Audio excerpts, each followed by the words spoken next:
गरीब माँ की बेटी के जादुई लंबे बाल। ये कहानी रामपुर नाम के एक छोटे से गांव की है, जहां सुषमा अपनी बेटी नंदिनी के साथ एक छोटे से घर में रहती थी।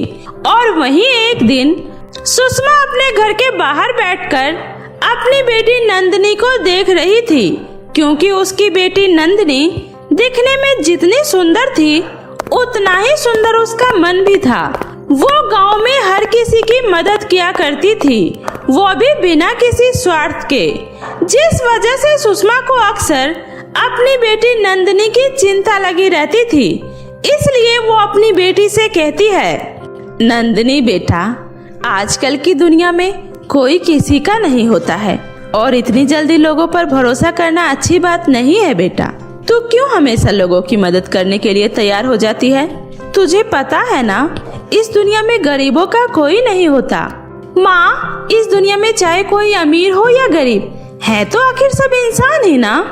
तो फिर हम एक इंसान होकर दूसरे इंसान की मदद नहीं करेंगे तो फिर कौन करेगा? और वैसे भी मुझे दूसरों की मदद करना अच्छा लगता है। तेरे इस विचार को सुनकर मुझे बहुत अच्छा लगता है बेटी, लेकिन पता नहीं क्यों मन ही मन एक डर भी लगता है, क्योंकि ये दुनिया बहुत मतलबी है और यहाँ कोई किसी का नहीं होता बेटा। ऐसे में कोई मेरी बेटी की सादगी और अच्छेपन का फायदा ना उठा ले। मुझे तो बस इसी बात की चिंता लगी रहती है। अरे माँ, क्या हुआ? आप कुछ भी बोल रही हो? अरे नहीं बेटी, मैं तो बस ऐसे ही कह रही थी। और ये क्या, तूने पूरा आंगन अकेले ही साफ कर लिया? अरे मुझे भी कुछ करने दे दिया कर, मैं क्या बस दिन भर ऐसे ही बैठी रहूंगी? अरे माँ, मेरे रहते अगर आपको काम करना पड़े तो फिर मेरे रहने का फायदा ही क्या है? इसलिए अब आप ये सब छोड़िए और चलकर खाना खा लीजिए। अपनी बेटी की ये बात सुनकर सुषमा को बहुत अच्छा लगता है और ऐसे ही समय बीतता रहता है।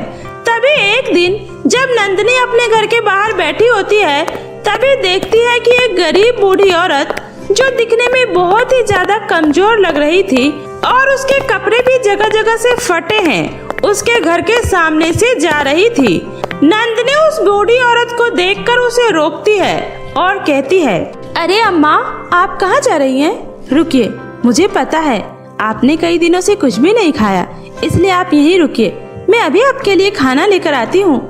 इतना कहकर नंदिनी अपने घर में जाती है और अपने हिस्से का बचा हुआ खाना लाकर उस बूढ़ी औरत को दे देती है, जिसके बाद वो बूढ़ी औरत आंखों में आंसू लिए कहती है, तुम्हारा बहुत बहुत शुक्रिया बेटी, तुम सच में बहुत अच्छी हो, वरना इस दुनिया में तो हर कोई बस अपने लिए जीता है।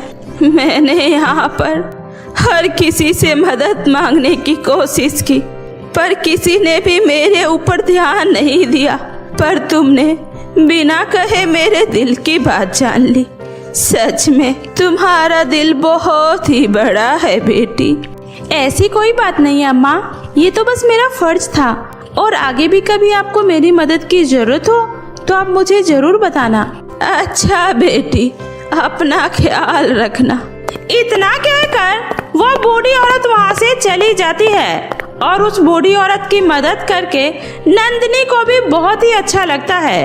और जिस तरह नंदिनी पूरे गांव में सबसे ज्यादा दयालु थी, उसी तरह नंदिनी उस गांव की सबसे ज्यादा खूबसूरत और लंबे बालों वाली लड़की भी थी, जिस वजह से गांव की सभी लड़कियां नंदिनी से बहुत ही ज्यादा जला करती थी। और उसी में से एक दिव्या नाम की लड़की भी थी, जो कि नंदिनी की बहुत ही अच्छी दोस्त भी थी। वो हमेशा नंदिनी के लंबे बालों की तारीफ किया करती थी और मन ही मन उससे जलन भी किया करती थी। तभी एक दिन, अरे नंदिनी, क्या बात है, आज तो तेरे बाल और भी ज्यादा लंबे और चमकदार लग रहे हैं। इसलिए नंदिनी, तू मुझे भी बताना, तू अपने बालों में क्या लगाती है, ताकि मैं भी अपने बालों में लगा सकूं और मेरी बाल भी तेरी तरह ही लंबे हो जाए। अरे दिव्या, मैंने तुझे कितनी बार कहा है, मैं अपने बालों में कुछ भी नहीं लगाती, और वैसे भी हम गरीब माँ बेटी 2 वक्त की रोटी खा ले, हमारे लिए तो वही बहुत बड़ी बात है। ऐसे में मैं इतने महंगे महंगे शैम्पू कैसे खरीद सकती हूँ? इसलिए मैं अपने बाल को मुल्तानी मिट्टी से धोती हूँ। नंदिनी की ये बात सुनकर दिव्या मन ही मन सोचती है, ये नंदिनी की बच्ची तो एक नंबर की झूठी है, कभी भी अपने बालों का राज किसी को नहीं बताती है। लेकिन अब बस बहुत हो गया, अब इस नंदिनी की बच्ची को सबक सिखाना ही पड़ेगा। बहुत घमंड है ना इसे अपने लंबे बालों पर, अब पता चलेगा इसको। इतना कहकर दिव्या कुछ दिनों बाद नंदिनी के घर आती है और उससे कहती है, अरे नंदिनी, ये ले, तूने कहा था ना तेरे पास इतने पैसे नहीं है कि तू शैम्पू खरीद सके, इसलिए मैंने खास ये शैम्पू तेरे लिए मंगवाया है। इससे तेरे बाल और भी ज्यादा सिल्की और शाइनी हो जाएंगे। तुम्हारा बहुत बहुत शुक्रिया दिव्या, तुम मेरी सच में बहुत ही अच्छी दोस्त हो। और ऐसे ही अगले दिन नंदिनी दिव्या का दिया हुआ शैम्पू लेकर अपने बालों में लगाती है। वैसे ही उसके सारे बाल एक एक करके झड़ने लगते हैं और देखते ही देखते नंदिनी पूरी तरह से टकली हो जाती है। ये देखकर नंदिनी को बहुत ज्यादा बुरा लगता है और वो फूट फूट कर रोने लगती है। हे भगवान, माँ, ये मेरे साथ क्या हो गया? मेरे सारे बाल झड़ गए माँ, और मैं गंजी हो गई। अब मैं क्या करूँ? कैसे गांव वालों को अपनी शक्ल दिखाऊं? सब लोग अब मेरा बहुत मजाक उड़ाएंगे। हमारे पास तो इतने पैसे भी नहीं है कि हम बाजार से बाल बनाने वाला कोई तेल ला सके। अपनी बेटी की ये हालत देखकर सुषमा को बहुत ही बुरा लगता है और वह उसे समझाने की बहुत कोशिश करती है, लेकिन नंदिनी को अपने बाल झड़ जाने की वजह से बहुत ही ज्यादा दुख होता है और वो अपने घर से बाहर निकलना भी बंद कर देती है। तभी कुछ दिनों बाद वो बूढ़ी औरत फिर से एक बार नंदिनी के घर के पास आती है और कहती है, अरे बेटी, घर में कोई है?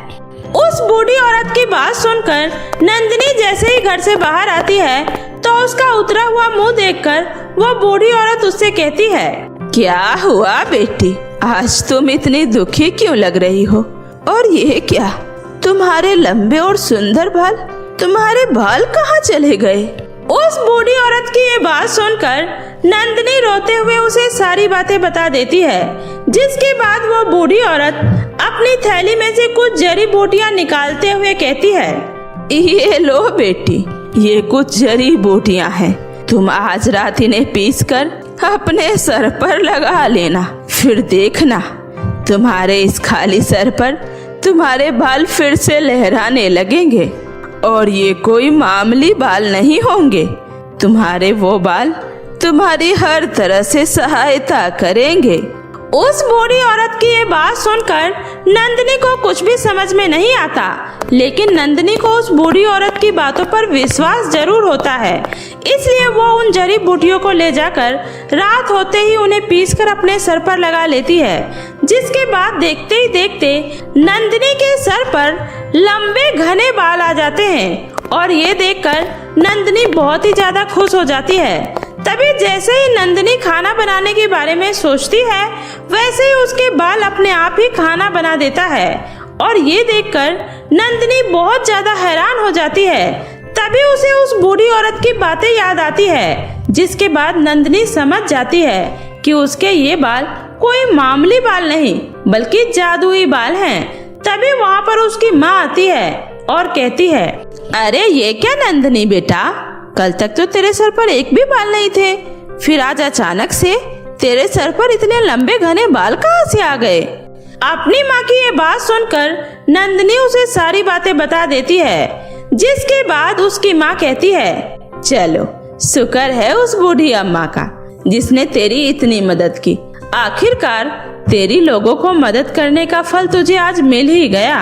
और इस तरह जादुई बालों की वजह से नंदिनी को अब किसी भी चीज की कोई तकलीफ नहीं होती है और उसके जादुई बाल उसके बिना कहे ही उसके सारे काम अपने आप कर देता है। और नंदिनी को अब फिर से इतना खुश देखकर और उसके लंबे बालों को देखकर गांव की सभी लड़कियां हैरान हो जाती है और साथ ही साथ दिव्या को भी अपनी गलती का एहसास हो जाता है। वो नंदिनी से अपने किए की माफी मांगती है, जिसके बाद नंदिनी उसे माफ कर देती है और अब फिर से नंदिनी गांव वालों की मदद करने लगती है और अपनी जिंदगी में जादुई बालों की वजह से बहुत ही ज्यादा खुश होती है। ये कहानी बिहार के एक छोटे से गांव से आई रिंकी की है। रिंकी एक छोटे से गांव से निकलकर बीपीएससी की तैयारी करने शहर आई थी। उसके लिए ये शहर की चकाचौंध, कॉलेज का भीड़-भाड़, सब कुछ नया था। वहीं डरी डरी सी रिंकी पीजी के एक कमरे में बैठकर पढ़ाई कर रही थी। हमारे कॉलेज में नई मुर्गी आई है, चलकर इसके मजे लेते हैं। हाँ, सही कह रही है। अच्छा, तो तुम बिहार से इतनी दूर पढ़ने आई हो? हाँ, दरअसल हमारे माता पिता यही चाहते थे कि हम पढ़ लिख कर बड़े अफसर बने, इसीलिए हम यहाँ आए हैं। अच्छा, तो तुम अपने माता पिता की वजह से यहाँ आई हो? वैसे तुम क्या बनना चाहती हो? हम तो डांसर बनना चाहते थे, लेकिन हमारे घर में किसी को हमारा डांस करना बिल्कुल भी पसंद नहीं है, इसलिए यहाँ आ गए बीपीएससी की तैयारी करने। तो तुम सिर्फ अपने माँ बाप के लिए बीपीएससी की तैयारी कर रही हो और तुम्हें लगता है इस तरह बेमन से पढ़कर तुम बीपीएससी पास कर जाओगी? काहे नहीं करेंगे, हम अपने माता पिता का सपना पूरा करने के लिए अपनी पूरी जी जान लगा देंगे। रिंकी, आज तुम्हारे कॉलेज में पहला दिन है और तुम्हें पता है हमारे कॉलेज का ये रूल है कि जो भी नया बच्चा यहाँ आता है उन्हें कॉलेज में मैम के आते ही डांस करना पड़ता है। और देखो, तुम्हें तो डांस करना भी आता है, और अगर जागृति मैम को तुम्हारा डांस पसंद आ गया तो वो तुम्हें अलग से बीपीएससी की तैयारी करने में तुम्हारी मदद करेगी। अरे, ये तो बहुत ही अच्छा रूल है यहाँ के कॉलेज का। मुझे तो बहुत अच्छा डांस करना आता है, और देखना, हमारा डांस देखकर मैम जरूर खुश हो जाएंगी। वेरी गुड रिंकी, अब ये पढ़ाई छोड़ो और चलो हम सब साथ में डांस की प्रैक्टिस करते हैं। कॉलेज के क्लास में जैसे ही जागृति मैम आती है, वैसे ही रिंकी अपने सीट से उठकर डांस करने लगती है। स्टॉप इट, ये क्या नॉनसेंस है? अरे मैडम, ये स्टेप आपको अच्छा नहीं लगा? मैम, हम आपको दूसरा स्टेप करके दिखाते हैं। ये देखिए, गांव में तो सभी मेरे डांस की बहुत तारीफ करते हैं। सभी कहते हैं कि मैं एकदम माधुरी दीक्षित की तरह नाचती हूँ। मैं कहती हूँ स्टॉप, तुम यहाँ क्या करने आई हो? बीपीएससी की तैयारी करने। तो तुम इस तरह नाच नाच कर बीपीएससी की तैयारी करोगी? उसके बाद सभी बच्चे रिंकी पर जोर जोर से हंसने लगते हैं। देखो रिंकी, ये तुम्हारा फर्स्ट डे है, इसलिए मैं तुम्हें छोड़ रही हूँ। आज से ऐसी हरकत की ना तो मैं तुम्हारा नाम इस कॉलेज से कटवा दूंगी, समझे तुम? उसके बाद रिंकी चुपचाप से अपनी सीट पर जाकर बैठ जाती है।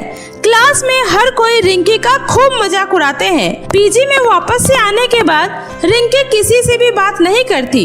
सॉरी रिंकी, हमें माफ कर दो। भग, ऐसा भी कोई मजाक होता है? आज आप लोगों की वजह से पहले ही दिन मेरे कॉलेज में तमाशा बन गया। हर कोई हंस रहा था हम पर, और तो और सबने मेरा नाम बदल कर नाचने वाली रिंकी रख दिया है। देखो रिंकी, इतना ज्यादा मत सोचो यार, कॉलेज में तो इतना मौज मस्ती चलता रहता है, और डांस करना कोई बुरी बात थोड़ी ना है। डांस अपने आप में एक कला है, एक आर्ट है, और हमने देखा है तुम तो बहुत ही अच्छा डांस करती हो। तुम फिल्म में क्यों नहीं ट्राई करती? देखो, तुम लोगों की वजह से पहले ही मेरी नाक कट चुकी है। अब तुम लोग मुझे कोई सलाह ना दो तो ही बेहतर होगा। मुझे अकेला छोड़ दो। डॉली यार, इसे थोड़ी देर के लिए अकेला छोड़ दे। ऐसे ही समय बीतता है और रिंकी बीपीएससी के पहले अटेम्प्ट में फेल हो जाती है। अब चुप भी हो जाओ रिंकी, कितना रोगी? अरे, बीपीएससी फेल हुई हो, कोई जिंदगी में नहीं फेल हुई हो जो इतना रो रही हो। वैसे ये तो तुम्हारा पहला अटेम्प्ट था। अरे, मौली से पूछो जो तीनों के तीनों अटेम्प्ट में फेल हो गई है, फिर भी देखो आगे तैयारी कर रही है ना। हमें कुछ भी समझ में नहीं आ रहा कि अब हम क्या करें। बचपन से सपना था बड़ी होकर डांसर बनूंगी, लेकिन जब बड़ी हुई तो पता चला हमारे घर में, गांव में लड़कियों को नाचने की आजादी नहीं है। फिर हम इंजीनियरिंग करना चाहते थे, लेकिन फिर मुझे सबकी खातिर अपनी खुशियों का गला घोटना पड़ा। पापा ने कहा मेरी बेटी इंजीनियर नहीं बल्कि एक अफसर बनेगी। फिर क्या था, आ गए हम पापा का सपना आंखों में लिए यहाँ। अब हम क्या मुंह लेकर अपने गाँव वापस जाएंगे? रिंकी, तूने हर बार दूसरों की खुशी के लिए अपनी खुशी का गला घोटा है, शायद इसलिए तुम्हारा ये हाल है। मेरी मान, तू तेरा जो दिल करता है, तू जो दिल से बनना चाहती है, जो करना चाहती है वो कर, फिर देख तुझे कैसे पंख नहीं मिलते हैं। हाँ रिंकी, एक बार अपने दिल की आवाज सुन और वो कर जो तू करना चाहती है, फिर देख सफलता तेरे कदम चूमेगी। और तू एक बार सफल हो गई ना, फिर कोई तुझसे कुछ भी नहीं कहेगा, सब तेरी तारीफ करेंगे। सबके समझाने के बाद रिंकी इस बार अपने दिल की आवाज को सुनती है और फिर एक डांस कंपटीशन में हिस्सा लेती है और वो डांस कंपटीशन जीत जाती है। उसके बाद रिंकी कभी भी अपनी जिंदगी में मुड़कर पीछे नहीं देखती और वो एक के बाद एक सफलता की नई उड़ान उड़ने लगती है। जादुई फ्रॉक का अनोखा कुआं। आराध्या अपनी बूढ़ी माँ शकुंतला के साथ एक मिट्टी के घर में रहती थी। आराध्या के जन्म के तुरंत बाद ही उसकी माँ का देहांत हो गया, जिसके बाद आराध्या के पिता राघव शराब के नशे में डूब गया। शराब पीने की आदत इतनी हद तक बढ़ गई कि वो भी एक दिन इस दुनिया को छोड़कर चल बसा। अब आराध्या को पालने की पूरी जिम्मेदारी उसकी दादी शकुंतला के कंधों पर आ गई। अब शकुंतला लोगों के घरों में झाड़ू पोछा का काम करके किसी तरह से अपना और अपनी पोती का पेट पालने लगी थी। तभी एक दिन शकुंतला रोते हुए बोलती है, हे भगवान, ये कैसा दिन दिखा रहे हो मुझ बुढ़िया को। बेटे बहू को गुजरे हुए 15 साल बीत गए। अब कुछ ही दिनों में आराध्या ब्याह करने के लायक हो जाएगी और अभी तक मैं एक भी पैसे नहीं जोड़ पाई हूँ। ऐसे बोलते हुए शकुंतला की आंखों से आंसू टपक जाते हैं। तभी घर की मालकिन मोहिनी उस पर चिल्लाते हुए बोलती है, अरे ओ बुढ़िया, यहाँ अकेले खरी खरी क्या बरबरा रही है? मेरा पूरा परिवार चाय का इंतजार कर रहा है और तूने अभी तक किचन की सफाई भी नहीं की। तू ऐसे नहीं मानेगी। जब तुम्हारी तनख्वाह के पैसे कटेंगे ना, तभी तेरी अकल ठिकाने लगेगी। अरे नहीं नहीं, बुढ़िया के साथ इतना अन्याय मत करो मालकिन। इस तनख्वाह के पैसे से ही मेरा घर चलता है। मैं इन्हीं पैसों से अपनी पोती का पेट पालती हूँ। अगर आप मेरे पैसे काट लोगी तो मैं अपनी पोती का पेट कैसे पालूंगी? भाड़ में जाए तू और तेरी पोती। चुपचाप से जल्दी जल्दी अपना हाथ चला और सभी के लिए गर्मा गर्म चाय बनाकर लेकर आ। समझ में आई मेरी बात? गरीब शकुंतला के लाख गिरगिराने पर भी उसकी मालकिन मोहिनी उसकी एक नहीं सुनती है। बेचारी बूढ़ी शकुंतला सारा काम निपटाकर घर के लिए निकल पड़ती है। चारों ओर ठंडी ठंडी हवाएं चल रही थी। बेचारी शकुंतला के शरीर पर एक फटी पुरानी कॉटन की साड़ी थी, जिससे ठंड से ठिठुरते हुए वो अपने घर जाती है। तभी उसकी पोती आराध्या उनसे बोलती है, दादी माँ, आप आ गई दादी माँ। मैंने आपके लिए खाना बना दिया है ताकि घर आकर आपको मेहनत न करना पड़े, और कल खाना बनाने के लिए कुएं से पानी भी भरकर ले आई हूँ। अरे मेरी पोती, तेरा बस चले तो अपनी दादी को एक भी काम करने ना दे। चल अब दोनों साथ मिलकर खाना खाते हैं। इसके बाद शकुंतला और आराध्या दोनों दादी पोती मिलकर खाना खाते हैं। खाने में कुछ रोटियां और प्याज के कुछ टुकड़े थे। शकुंतला अपनी पोती के लिए बहुत कुछ करना चाहती थी, लेकिन कम पैसों की वजह से वो अपनी पोती के लिए कुछ नहीं कर पाती है।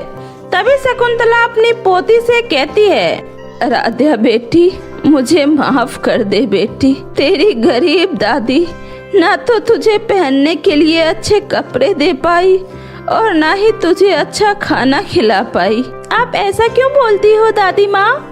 मेरा पेट भरने के लिए ही तो आप बीमार होकर भी दूसरों के घरों में जाकर झाड़ू पोछे का काम करती हो ना। और फिर भूखे रहने से अच्छा तो 2 सूखी रोटियां भी मिल जाए तो वही काफी है। इसके बाद दोनों दादी पोती खा पीकर सो जाते हैं और फिर सुबह होते ही आराध्या अपनी दादी से बोलती है, दादी माँ देखो सुबह हो गई, अब आप जल्दी से जग जाओ। आराध्या अपनी दादी को जगाने की कोशिश करती है, लेकिन शकुंतला ठंड लगने की वजह से इस दुनिया को छोड़कर जा चुकी थी। बेचारी आराध्या को 15 साल की उम्र में ही उसकी दुनिया उजड़ गई। ऐसे ही कई दिन बीत जाते हैं। भूख से तड़पती हुई आराध्या ने लोगों के आगे हाथ फैलाना शुरू कर दिया, मगर किसी ने भी उसे खाने को कुछ नहीं दिया। तभी आराध्या रोते बिलखते हुए अपने घर से दूर एक कुएं पर जाती है और रोते हुए बोलती है, हे कुआं, मुझे खुद में संभालो। मैं इस दुनिया में जीने के लायक नहीं हूँ। ना तो मुझे कोई काम दे रहा है और ना ही कोई मुझे मुफ्त का खाना देना चाहता है। इस दुनिया में गरीब लोगों को जीने का कोई हक नहीं है।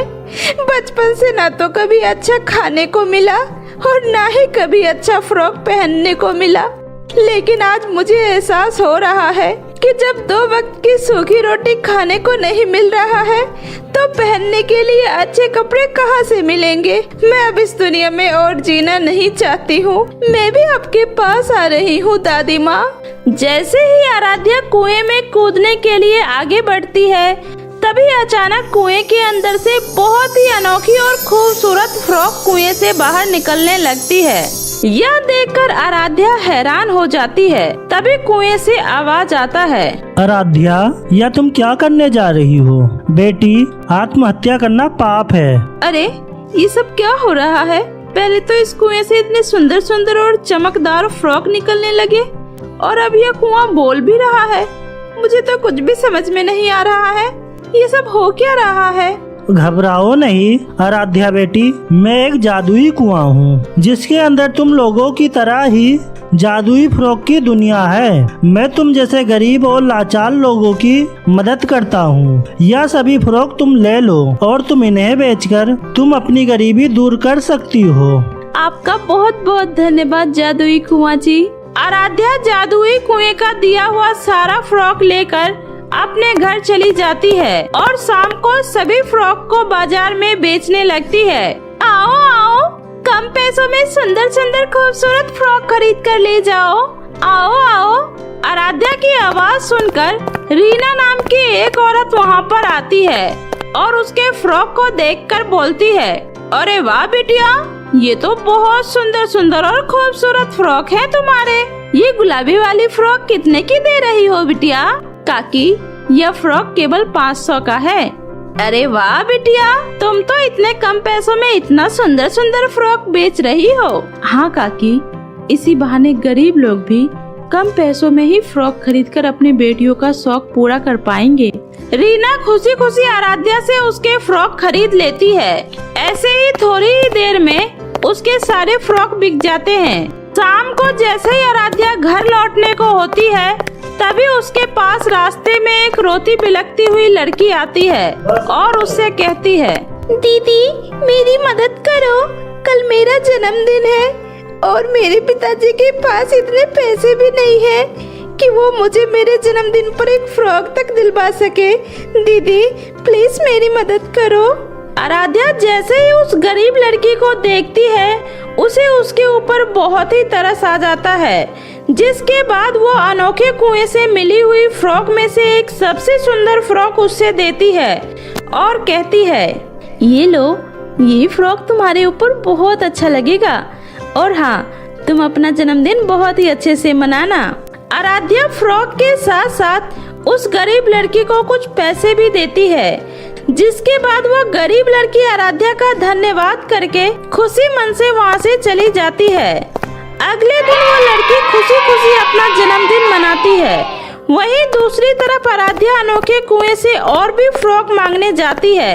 हे अनोखा कुआं, आपने मेरी बहुत मदद की, मैं आपकी आभारी हूँ, लेकिन आज मुझे आपसे और भी फ्रॉक चाहिए ताकि मैं उन्हें भी बाजार में बेचकर और भी गरीब और मजबूर लोगों की मदद कर सकूं, साथ ही अपना घर भी चला सकूं।